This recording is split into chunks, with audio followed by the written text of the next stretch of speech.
जय हिंद दोस्तों। UPSC history की प्रीवियस ईयर क्वेश्चन की सीरीज़ में आपका स्वागत है। इस वीडियो में हम बात करेंगे मुग़ल पीरियड में जो मनसबदारी सिस्टम थी और इसके अलावा जागीरदारी सिस्टम थी, ये मेनली हम डिस्कशन करेंगे। इसके अलावा मुग़ल पीरियड में ज़मींदारी सिस्टम भी एग्जिस्ट करती थी, इनके बीच के डिफरेंसेस को समझेंगे। और ये टॉपिक एग्ज़ाम के पर्सपेक्टिव से काफ़ी ज़्यादा रेलेवेंट है। सिविल सर्विसेज में आप देखें तो 2019 में क्वेश्चन आया, 3-4 साल पहले भी आया था, 2019 से 3-4 साल पहले। इसके अलावा आई थिंक 1994 में भी आया है। बहुत बार क्वेश्चन आए हैं सिविल सर्विसेज में, और सीडीएस में तो इससे भी ज़्यादा, सिविल सर्विसेज से भी ज़्यादा क्वेश्चन देखने को मिलेंगे। तो सबसे पहले मैं आपको ये पूरा टॉपिक एक्सप्लेन करूँगा, इसके बाद हम लोग प्रीवियस ईयर क्वेश्चन करेंगे। तो बहुत ध्यान से आपको समझना है एक एक चीज़ है, तभी आप प्रीवियस ईयर क्वेश्चन को अच्छे से सॉल्व कर पाएंगे। दोस्तों देखिए, मनसबदारी सिस्टम पर हाल ही में मैंने डिस्कशन किया था जब हम लोग सीडीएस के प्रीवियस ईयर क्वेश्चन कर रहे थे 2019 वाले। उस टाइम पे मैंने आपको मनसबदारी सिस्टम के बारे में बताया था जब वो क्वेश्चन आया था। तो लेकिन दोबारा एक बार रिकैप कर लेते हैं। देखिए, आप सारे वीडियोज़ हिस्ट्री वाले कंटिन्यूटी में देखें, जिस भी सब्जेक्ट को आप फॉलो कर रहे हैं एक कंटिन्यूटी में देखें, बिकॉज बहुत सारी ऐसी चीज़ें हैं जो मैंने एक्सप्लेन कर रखी हैं और वहीं से मैं आगे कंटिन्यू करता हूँ। तो समझते हैं पहले मनसबदारी सिस्टम को। देखिए, जो मनसबदारी सिस्टम है ये अकबर के द्वारा इंट्रोड्यूस की गई थी 1571 में। ईयर ध्यान रखिएगा, 1571 मनसबदारी सिस्टम। सो मनसबदारी में आप देखें तो दो वर्ड से ये मिलके बना है, पहला मनसब है और दूसरा दार है। तो मनसब जो वर्ड है ये वर्ड अरेबिक लैंग्वेज का है, अरबी भाषा का शब्द है मनसब, और मनसब का मतलब होता है रैंक या फिर पोजीशन। ध्यान रखिए वर्ड को, अगर आप वर्ड का मतलब समझ लेंगे तो आपका आधे से अधिक काम हो जाएगा, और एक दो कॉन्सेप्ट और समझ लेंगे तो फिर क्वेश्चन काफ़ी आसानी से सॉल्व हो जाएंगे। मनसब का मतलब क्या होता है? रैंक होता है, पोजीशन होती है। सो मनसबदार का क्या मतलब है? रैंक या पोजीशन को धारण करने वाले, holder of the rank is called mansabdar. ठीक है, तो मनसबदार का मतलब क्या है? किसी भी तरह की रैंक को होल्ड करने वाले मनसबदार कहलाएंगे। और ऑफिसर भी आप कह सकते हैं, बिकॉज रैंक को होल्ड करने वाले ऑफिसर ही कहलाते हैं, राइट। और अगर मैं बात करूं मुगल पीरियड में मनसबदारी सिस्टम की, तो मनसबदार को केवल रूलर के द्वारा ही अपॉइंट किया जाता था। केवल राजा ही मनसबदार को अपॉइंट कर सकते थे।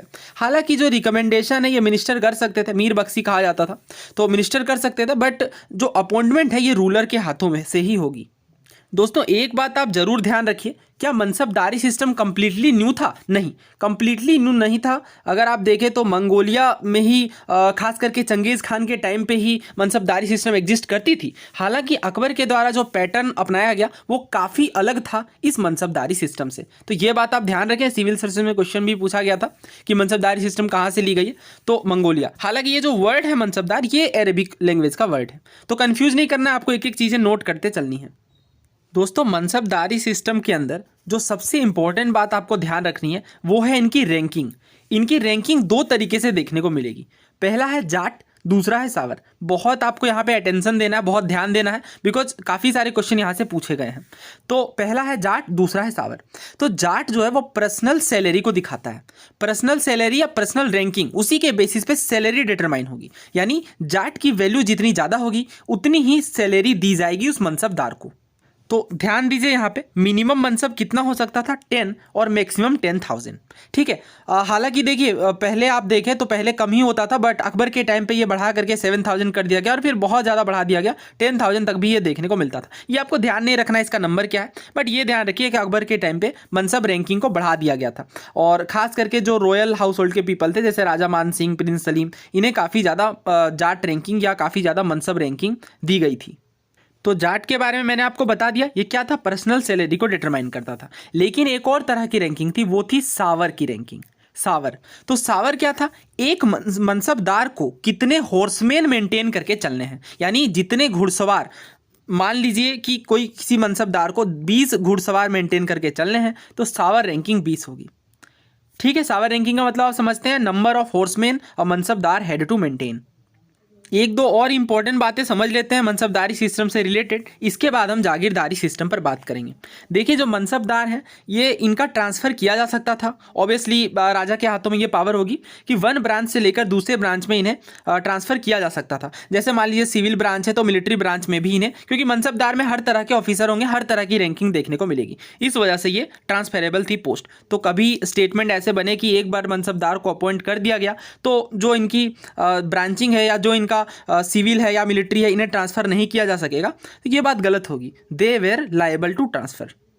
दोस्तों नाउ इनके अगर बात करें पेमेंट की, तो मनसबदार को दो तरीके से पे किया जा सकता था। पहला तो कैश में, तो जब कैश में पे किया जाता था नगदी कहते थे, आज भी ये वर्ड यूज़ होता है, नगद का मतलब कैश होता है, तो नगदी में पेमेंट की जा सकती थी। इसके अलावा लैंड भी दिया जा सकता था, और जब लैंड दिया जाता था तो लैंड को, ध्यान रखिए ये वर्ड, लैंड को जागीर कहते थे। जागीर, जागीर आज के डेट में भी वर्ड यूज़ होता है, ध्यान रखिए जागीर वर्ड का मतलब। तो जो जब पे किया जाता था लैंड के थ्रू, तो उस तरह की सिस्टम जागीरदार कहलाती थी। और वैसे मनसबदार जो जागीर को होल्ड करते थे वो क्या कहलाते थे? ऑब्वियसली जागीरदार, क्योंकि दार का मतलब होल्डर होता है। तो अभी जो मैंने बात बताई वही बात आपको ध्यान रखना है कि जागीर असाइन किया जाता था जागीरदार को कैश सैलरी के बदले में। ठीक है, फिर से ध्यान दीजिए, सैलरी तो देनी है, दो तरीके हैं, या तो कैश में दिया जाए, जब कैश में दिया जाएगा वो तो नकदी कहलाएगा, लेकिन अगर लैंड दे दी गई तो वो जागीर कहलाएगी, और लैंड को जब वो होल्ड करेंगे तो वो क्या कहलाएंगे? जागीरदार कहलाएंगे। क्या जागीरदार को ये पावर होगी कि वो लैंड को अपनी मर्जी से बेच सके? नहीं, उन्हें केवल रेवेन्यू कलेक्टिंग राइट दी गई उस लैंड पर। उस लैंड से जो उपज हो रही है उसमें रेवेन्यू कलेक्ट करने की राइट है। तो ये जो इन्हें राइट दी गई है जागीरदार को, ये इनके कैश सैलरी के बदले में है। वर्ड पे फोकस करिए, इन ल्यू ऑफ। दोस्तों आई नो अगर आप ये फर्स्ट टाइम पढ़ रहे हैं तो थोड़ा कंफ्यूजिंग हो सकता है, बट आप एंड तक बने रहिए, अभी आप देखेंगे कि ऐसे क्वेश्चन काफ़ी आसानी से हो जा रहे हैं। नाउ बात करते हैं जागीरदारी सिस्टम की। तो अभी मैंने काफ़ी कुछ एक्सप्लेन किया कि जागीर का मतलब लैंड होता है, और लैंड को जो होल्ड कर रहे थे मनसबदार, वैसे मनसबदार जिन्हें लैंड दी गई थी, वैसे मनसबदार जिन्हें कैश में पेमेंट कर दी गई है तो वहाँ पर तो फिर बात ही खत्म हो जाती है, लेकिन वैसे मनसबदार जिन्हें लैंड दी गई है वो क्या कहलाएंगे? जागीरदार। तो क्या था, ये एक असाइनमेंट का सिस्टम था रेवेन्यू को असाइन करने का किसी पर्टिकुलर टेरिटरी में for their services to the state. यानी मनसबदार जो स्टेट में सर्विसेज दे रहे हैं इसके बदले में इन्हें लैंड दी जाती थी, और जब ये लैंड होल्ड करते थे तो वो क्या कहलाती थी? जागीरदार कहलाते थे। राइट, तो यही था जागीरदारी सिस्टम। और जागीरदारी सिस्टम काफ़ी कुछ इक्ता सिस्टम से मेल खाता है, लेकिन इस वीडियो में मैं इक्ता सिस्टम एक्सप्लेन नहीं करूंगा बिकॉज काफ़ी चीज़ें हैजार्ड हो जाएंगी। इक्ता सिस्टम हम अलग से एक्सप्लेन करेंगे। इक्तादार जिस तरीके से यहाँ पे मनसबदार हम देख रहे हैं उसी तरीके से इक्तादार भी होते थे। सबसे इंपॉर्टेंट बात आपको क्या ध्यान रखनी है कि जो जागीरदारी सिस्टम के अंदर जागीरदार हैं ये लैंड के होल्डर तो हैं, बट इनका लैंड पे राइट नहीं है। ये जो भी रेवेन्यू कलेक्ट करेंगे इनमें इनकी शेयरिंग मिलेगी और सैलरी इस बेसिस पे दी जाएगी, इसी रेवेन्यू के बेसिस पे। राइट, लेकिन जागीरदार को एक और काम करना था, वो था लॉ एंड ऑर्डर मेंटेन करना। बहुत ध्यान से इसे समझिए, यहाँ पे कन्फ्यूजन का स्कोप है। लॉ एंड ऑर्डर मेंटेन करना और बाकी चीज़ें भी मेंटेन करने की जिम्मेदारी होती थी जागीरदार को। और इसमें आपको क्या ध्यान रखना है कि जो नेसेसरी एक्सपेंसेस हो जाते थे इसके बाद, इक्तादार या जागीरदार वर्ड ज़्यादा सही रहेगा, जागीरदार जो हैं वो सरप्लस मनी को सेंड कर देते थे सेंट्रल ट्रेजरी को। हालांकि इक्तादार और जागीरदार सिस्टम थोड़ा सिमिलर सा है, बट अभी मैं आपको कंफ्यूज नहीं करना चाहता। इक्तादार सिस्टम दिल्ली सल्तनत के टाइम पे हम लोग देखेंगे। थोड़ा डिफरेंस था, डिफरेंस तो ये था कि इक्तादार में जो लैंड है उसकी शेयरिंग हो जाती थी, मतलब उस पर मालिकाना हक हो जाता था। बट जागीरदारी सिस्टम में बिल्कुल आपको क्रिस्टल क्लियर रखना है कि लैंड पे हक नहीं है जागीरदार का। इसे भी थोड़ा समझ लीजिए। देखिए मुगल पीरियड में, खास करके अकबर के टाइम पे अगर हम बात करें तो जो टेरिटरी होती थी ये दो तरीके से क्लासीफाई थी। लैंड बेसिकली दो तरीके से, पहला होता था खालिसा लैंड। ये टर्म जरूर ध्यान रखिए, बहुत बार एग्जाम में पूछा गया। खालिसा टर्म जो है वो क्राउन लैंड होता था, मतलब वैसा लैंड जो कि डायरेक्टली मुगल एम्पेरर के द्वारा ओन किया जाता है। ठीक है, डायरेक्टली राजा के द्वारा ओन किया जाता है, वैसा लैंड खालिसा लैंड कहलाता था। जैसे आप अगर देखें तो अकबर के टाइम पे 5% लैंड जो है वो खालिसा लैंड थी और बाकी 95% जागीर लैंड। और इसके बाद जहांगीर के टाइम पे ये बढ़ी, फिर शाहजहाँ के टाइम पे थोड़ी और बढ़ी।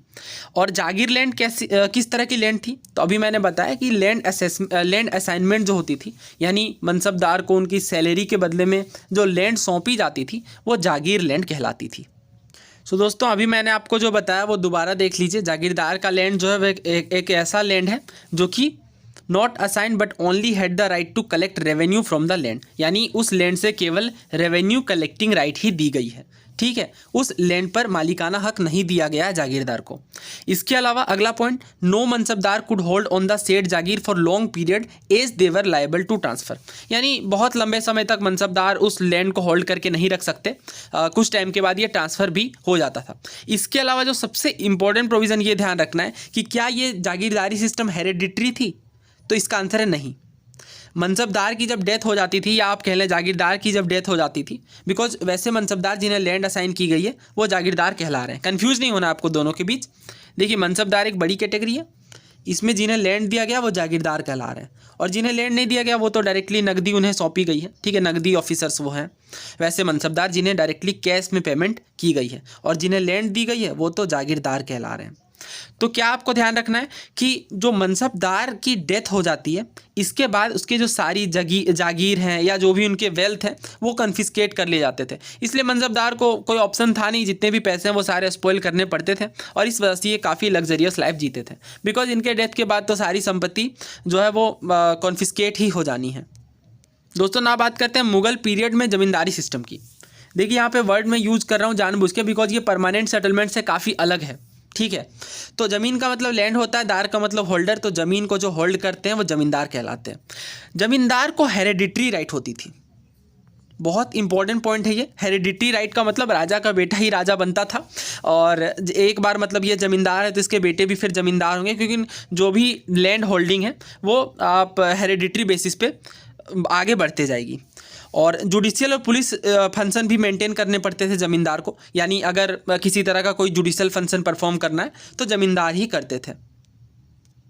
आइए एक बार क्विक रिवीजन में करवा देता हूँ, इसके बाद हम लोग प्रीवियस ईयर क्वेश्चन करेंगे। सो मनसबदारी सिस्टम के बारे में मैंने आपको बताया कि मनसबदार जो है वो ऑफिसर्स होते थे, क्योंकि रैंक इन्हें असाइन की जाती थी। मनसब का मतलब रैंक होता है, अरेबिक वर्ड है ये, और जो मनसबदारी सिस्टम है ये मंगोलिया से लिया गया था। लेकिन मुगल सिस्टम के अंदर ये किसके द्वारा अडॉप्ट किया गया, तो अकबर के द्वारा 1571 में, राइट। और मनसबदारी सिस्टम मैंने बताया कि अलग अलग तरीके के इनमें ऑफिसर होते थे, और इनका ट्रांसफ़र भी किया जा सकता था एक पोस्ट से दूसरी पोस्ट पर। अब मनसबदारी सिस्टम के अंदर मैंने आपको दो तरह की रैंकिंग बताई थी, पहला जाट, दूसरा सावर।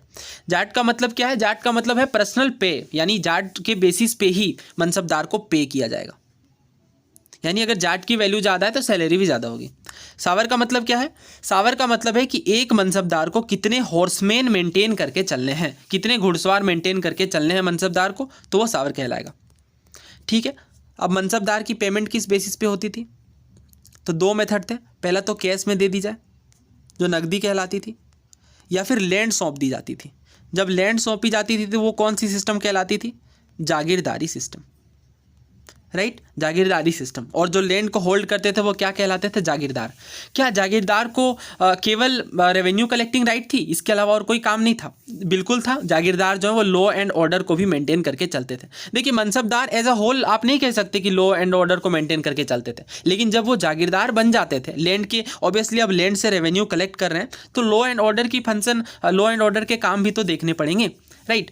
अब वैसे मनसबदार हैं जो आर्मी के टाइम पे आर्मी को कंजिस्ट करते हैं और घुड़सवारों को देखने का काम है, तो वो डायरेक्टली आप नहीं कह सकते कि लॉ एंड ऑर्डर मेंटेन करेंगे, क्योंकि उनका अलग डिपार्टमेंट है। ये बात मैं इसलिए क्लैरिफाई कर रहा हूँ बिकॉज ये काफ़ी इंपॉर्टेंट है। तो ये जागीरदारी सिस्टम के बारे में मैंने आपको बता दिया। हाँ, एक और पॉइंट मुझे बताना था, मनसबदारी सिस्टम के ही अंदर वतन लैंड का भी सिस्टम था। वतन लैंड का मतलब पैट्रिमोनियल लैंड। तो देखिए एक तरीके का यह फिजिकल अरेंजमेंट था मनसबदारी सिस्टम, और जो राजपूत मनसबदार हैं केवल इन्हें ही राइट दिया गया था अपने रेजिडेंस में रहने का। तो वैसे लैंड जो इन्हें रेजिडेंस के रूप में दिए जाते थे वो वतन लैंड कहलाते थे। बस इतनी सी बात आपको ध्यान रखनी है। तो क्या बताइए, जागीरदार को जो लैंड है उस पर मालिकाना हक होता था क्या? आंसर है नहीं। जो जागीर है वो असाइन किया जाता था जागीरदार को उनकी सैलरी के बदले में। दोस्तों ये अब क्लास 7 की NCERT भी एक बार देख लेते हैं। देखिए मनसबदार और जागीरदार के बारे में क्या बताया गया। एम्पायर एक्सपेंड करने लगा था काफ़ी ज़्यादा, तो मुगल्स ने काफ़ी डाइवर्स बॉडीज़ को रिक्रूट किया और अलग अलग तरह के यूनिट आपको देखने को मिलेंगे इसके अंदर। तो अलग अलग जो ये मुगल सर्विसेज में एंटर कर रहे हैं ये मनसबदार कहलाते थे। जैसा कि मैंने आपको बताया है कि मनसबदार का मतलब वैसे पर्सन जो मनसब को होल्ड करते हैं, और मनसब का मतलब रैंक होता है। और ये तीन चीज़ें बेसिकली डिसाइड करती थी। पहला तो उनका रैंक, कि उनकी रैंक क्या होगी, और दूसरा तो सैलरी भी डिटरमाइन की जाएगी किस बेसिस पे, ऑब्वियसली जाट के बेसिस पे, और सावर जो है वो नंबर ऑफ हॉर्समैन होता था, और तीसरी मिलिट्री रेस्पॉन्सिबिलिटीज़। ऑब्वियसली जब सावर रैंकिंग ज़्यादा है तो ज़्यादा हॉर्समैन मेंटेन करने हैं, यानी उनकी मिलिट्री रेस्पॉन्सिबिलिटीज़ भी ज़्यादा है।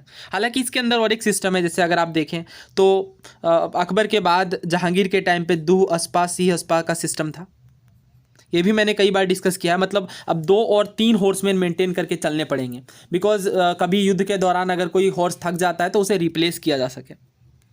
और इस पे मैंने बताया कि जो मनसबदार की मिलिट्री रेस्पॉन्सिबिलिटीज़ हैं उन्हें एक नंबर ऑफ सावर मेंटेन करके चलना है। सावर का मतलब कैवलरी मैन यानी घुड़सवार।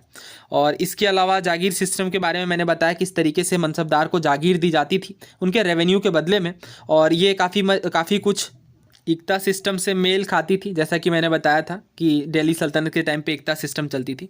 लेकिन अनलाइक मुक्तीज आप देखें तो जो ज़्यादातर मनसबदार हैं वो एक्चुअली रिजाइड नहीं करते थे। मनसबदार जो वो रिजाइड नहीं करते थे। तो ये फिर से ध्यान दे लीजिए यहाँ पे, जब मैंने आपको बताया कि जो इक्तादार होते हैं जिन्हें मुक्तीज कहा जा रहा है, तो ये तो इन्हें लैंड रेवेन्यू राइट है, बट ये लैंड पर आप कह लें एक तरीके का मालिकाना हक भी है। बट मनसबदार के केस में ऐसा नहीं है। मनसबदार केवल इस लैंड से जो इन्हें दी गई है, असाइन की गई है, इससे रेवेन्यू कलेक्ट करते थे। ठीक है, तो ये आप पढ़ सकते हैं, they only had right to the revenue of their assignment. और इसके बाद बताया गया कि जागीर को काफ़ी केयरफुली असेस किया जाता था ताकि रेवेन्यू को सही तरीके से बांटा जा सके। और औरंगजेब के टाइम पे आप देखें तो ऐसा कोई केस नहीं देखने को मिल रहा था, क्योंकि जो एक्चुअल रेवेन्यू कलेक्ट की जा रही थी वो काफ़ी कम होती थी ग्रांटेड सम के मुकाबले। और इसके अलावा मनसबदारी सिस्टम के अंदर जो मनसबदार की संख्या है वो भी काफ़ी ज़्यादा बढ़ गई थी, तो इस वजह से सैलरी मिलने में काफ़ी दिक्कतें आती थी और इन्हें काफ़ी लंबा टाइम भी इंतज़ार करना पड़ता था। तो यही आपने पढ़ा भी होगा, one of the reason for the downfall of Mughal empire के अंदर जागीरदारी क्राइसिस देखने को मिली थी। दोस्तों इन बॉक्सेस को भी थोड़ा देख लीजिए। अभी तो हालांकि मैंने बताया 5000 से जो ज़्यादा रैंकिंग थी जाट रैंकिंग के बेसिस पे, तो अकबर के टाइम पे अगर आप देखें तो 29 मनसबदार थे जिनकी रैंकिंग 5000 से ज़्यादा थी। मतलब काफ़ी ज़्यादा रैंकिंग देखने को मिल रही है। और जबकि औरंगजेब के टाइम पे जो नंबर ऑफ मनसबदार है वो इंक्रीज़ कर गए 79 तक। और इस तरीके से कि पूछा जा रहा है कि क्या ये ज़्यादा एक्सपेंडिचर था स्टेट के लिए। आप बताइए कि क्या ये ज़्यादा एक्सपेंडिचर था या नहीं। दोस्तों ये जो सवाल स्क्रीन पे दिखाई दे रहा है ये सिविल सर्विसेज 2019 का है, सिविल सर्विसेज प्रीलिम्स 2019 का। देखिए मुगल इंडिया के संदर्भ में जागीरदार और जमींदार के बीच फ़र्क पूछा जा रहा है। मनसबदार के बारे में आपसे नहीं पूछा जा रहा है इस सवाल के बारे में, तो ध्यान दीजिए। पहला ऑप्शन कह रहा है, पहला स्टेटमेंट कह रहा है कि जो जागीरदार हैं ये लैंड असाइनमेंट के होल्डर होते थे। किनके बदले में? जुडिशियल और पुलिस ड्यूटीज़ के बदले में। यानी जुडिशियल और पुलिस ड्यूटीज़ को परफॉर्म करते थे और इसके बदले में जागीरदार को लैंड दी जाती थी। और जबकि जो जमींदार हैं वो रेवेन्यू राइट के होल्डर होते थे बिना किसी ड्यूटी के एब्लिगेशन के। यानी केवल इन्हें रेवेन्यू कलेक्शन की राइट थी और किसी तरह की ड्यूटी परफॉर्म नहीं करनी थी जमींदार को। दूसरा देखिए, जो लैंड असाइनमेंट दिया गया था जागीरदार को ये हेरेडिटरी होता था, और जो रेवेन्यू राइट थे जमींदार के ये हेरेडिटरी नहीं थे। तो वीडियो को पॉज करिए और ऑप्शन में आपको दिखा देता हूँ, 1 ओनली, 2 ओनली, बोथ 1 and 2, या नीदर 1 nor 2। दोस्तों अभी हमने बात की कि जो जागीरदार हैं ये लैंड असाइनमेंट के होल्डर हैं, यानी ये बात बिल्कुल सही है। और कहा जा रहा है कि जुडिशियल और पुलिस ड्यूटीज़ के बदले में, हाँ बिल्कुल सही बात है ये, क्योंकि जागीरदार को जुडिशियल और पुलिस ड्यूटीज़ भी परफॉर्म करनी होती थी। क्योंकि लैंड दिया गया है तो ऑब्वियसली फिर उनसे रिलेटेड जो अन्य बातें हैं जैसे जुडिशियल पुलिस ड्यूटीज़ ये चीज़ें भी तो मेंटेन करके चलनी पड़ेंगी। तो यहाँ तक हाफ स्टेटमेंट का हाफ पार्ट तो बिल्कुल सही है। लेकिन आगे कह दिया गया है कि जमींदार रेवेन्यू राइट के होल्डर थे और इन्हें कोई ड्यूटी परफॉर्म नहीं करनी थी। ये बात गलत है, जमींदार को भी परफॉर्म करना पड़ता था। देखिए मैं आपको दोबारा ये चीज़ समझा देता हूँ। सबसे पहले मनसबदार हैं, इनमें जिन्हें लैंड दी गई है वो जागीरदार कहला रहे हैं। और जागीरदार जो हैं उन्हें एक बड़ा लैंड दिया जा रहा है। बड़ा लैंड डिपेंड करेगा किस तरह की सिचुएशन है, बट एक जागीरदार के अंदर काफ़ी सारे जमींदार देखने को मिलते थे। ठीक है, और ये जो जमींदार है ये इंडिविजुअली कलेक्ट करते थे रेवेन्यू को। तो जमींदार के ऊपर भी काफ़ी सारे ऑब्लिगेशन हैं। ठीक है, तो ये बात गलत है, ध्यान रखिए। जमींदार के ऊपर भी काफ़ी सारे ऑब्लिगेशन हैं, पुलिस ड्यूटी, जुडिशियल ड्यूटीज़, ये चीज़ें मेंटेन करनी है। इनफैक्ट आप पढ़ेंगे कि ब्रिटिश इंडिया में आई थिंक कॉर्नवालिस के टाइम पे जो ज़मींदारी सिस्टम, परमानेंट सेटलमेंट का सिस्टम स्टार्ट किया गया था कॉर्नवालिस के द्वारा, उसके तहत भी ज़मींदार को काफ़ी पावर्स थी। बट हेस्टिंग्स के द्वारा अगर आप देखें तो काफ़ी सारे जुडिशियल रिफॉर्म्स लिए गए थे, जिनमें एक रिफॉर्म ये भी था कि जो ज़मींदार को पावर है जुडिशियल मामलों में, ये उनसे ले ली गई। राइट, तो इस तरीके से ये क्रोनोलॉजी अगर आप समझ करके चलेंगे तो काफ़ी आसानी से ऐसे स्टेटमेंट को आप आइडेंटिफाई कर सकते हैं। दूसरा देखिए, जागीरदार को जो लैंड असाइनमेंट दिया गया ये हेरिडिटरी है। क्या ये हेरिडिटरी था? बिल्कुल नहीं। हमने देखा था कि जागीरदार को जो लैंड दिया जा रहा था वो कुछ लिमिटेड पीरियड के लिए था, और इनफैक्ट इनका इस पे मालिकाना हक भी नहीं था, केवल रेवेन्यू कलेक्टिंग राइट थे उनके सर्विसेज के बदले में। तो फिर कैसे ये हेरिडिटरी हो जाता है? और आगे कहा गया रेवेन्यू राइट जमींदार का हेरिडिटरी नहीं था, ये तो उल्टा कह दिया गया है। हमें पता है कि जमींदार के जो राइट थे इनफैक्ट वो हेरिडिटरी थे, राजा का बेटा राजा बनेगा, वो मैंने आपको एग्जाम्पल दिया था। ठीक है, तो इस वजह से ये दोनों ही पार्ट इसका गलत है। तो करेक्ट आंसर क्या है फिर? Option D, neither one nor two. दोस्तों नाम आते हैं प्रीवियस ईयर क्वेश्चन पर। देखिए CDS का क्वेश्चन है, पूछा जा रहा है कि मनसबदार से क्यों एक्सपेक्ट किया जाता था कि वो 20 हॉर्सेज मेंटेन करके चलें 10 कैवलरी मैन यानी 10 घुड़सवारों के लिए। पहला कहा जा रहा है कि ये कैवलरी की प्रेस्टीज को बढ़ाएगा यानी सम्मान को बढ़ाएगा। दूसरा कहा जा रहा है गवर्नमेंट मैनेज करती थी इस मेथड के द्वारा कि ज़्यादा हॉर्सेज उनके कमांड में रहें और सैलरी भी ना ज़्यादा देनी पड़े। मतलब आप समझ रहे हैं ना, ये एक ऐसा मेथड है जिसमें मनसबदार को एक ही सैलरी के बेसिस पे 2 कैवलरी मैन मेंटेन करवा लिए जाएँ। तीसरा कहा जा रहा है कि रेस्ट के टाइम पे जब मार्चेज होती थी तो उस रेस्ट के टाइम पे रेस्ट दिया जाता था, और जब वॉर चलती थी तो रिप्लेसमेंट के ये काम आता था। और चौथा कहा जा रहा है मोर्टेलिटी रेट काफ़ी ज़्यादा होती थी इंपोर्टेड हॉर्सेज की, इस वजह से एक्स्ट्रा हॉर्सेज रखे जाते थे। देखिए इसका सही उत्तर ऑप्शन सी है। क्या होता था कि जब वॉर की टाइम चलती थी तो उस टाइम पे रिप्लेस करने के लिए, किसी अगर हॉर्सेज को चोट आ गई तो फिर रिप्लेस करने के लिए एक्स्ट्रा हॉर्सेज रखे जाते थे। तो ये इसके पीछे का रीज़न था। इनफैक्ट अगर आप देखें तो जहांगीर के टाइम पे 2 अस्पा सी अस्पा का भी सिस्टम लाया गया, डबल और ट्रिपल हॉर्समैन मेंटेन करने का। नेक्स्ट क्वेश्चन देखिए, असर्सन रीजन वाला क्वेश्चन है और सिविल सर्विसेज 1999 का क्वेश्चन है। असर्सन यानी कथन में ये कहा जा रहा है कि अकबर के टाइम पे 10 घुड़सवार के बदले में मनसबदार को 20 हॉर्सेज मेंटेन करने पड़ते थे, और इसका कारण ये बताया जा रहा है कि हॉर्स को रेस्ट दिया जाता था मार्च के टाइम पे और रिप्लेस कर लिया जाता था वॉर के टाइम पे। तो देखिए यहाँ पे दोनों ही बातें सही हैं, सरसन रीज़न दोनों ही बातें सही है, और रीज़न एक्सप्लेन भी कर रहा है सरसन को। ये बिल्कुल सही कारण है कि हाँ 20 हॉर्सेज इसलिए मेंटेन किए जाते थे 10 मनसबदार के द्वारा, ताकि 10 कैवलरी मैन के द्वारा, ताकि हॉर्सेज को रिप्लेस किया जा सके युद्ध के टाइम पे। तो इस वजह से हमारा करेक्ट आंसर ऑप्शन ए, दोनों ए और आर सही हैं, और आर करेक्टली एक्सप्लेन करता है ए को। सो ये क्वेश्चन तो मैंने लास्ट के वीडियोज़ में करवाया है जब CDS 2020 को डिस्कस कर रहे थे तब, तो इसका आंसर आप खुद करिए कमेंट बॉक्स में। और एक पॉइंट हाँ ये भी मैंने बताया था जब उस टाइम पे मैंने डिस्कस किया था, तो ये काफ़ी आसान सवाल है, काफ़ी आसानी से आप इसका आंसर कर सकते हैं। दोस्तों नेक्स्ट क्वेश्चन देखिए, कौन सा करेक्टली मैच नहीं है ये आपको बताना है। CAPF का क्वेश्चन है 2017 का। पहला ऑप्शन है khalisa, villages whose income went directly to the state treasury, यानी वैसे विलेजेस जिनकी जो इनकम है वो डायरेक्टली स्टेट ट्रेजरी में जाती थी, यानी डायरेक्टली राजा के पास पहुंचती थी। दूसरा कहा जा रहा है मौजा, ये एक रेबेलियस टेरिटरी थी, यानी वैसी टेरिटरी जिनमें विद्रोह किया गया हो।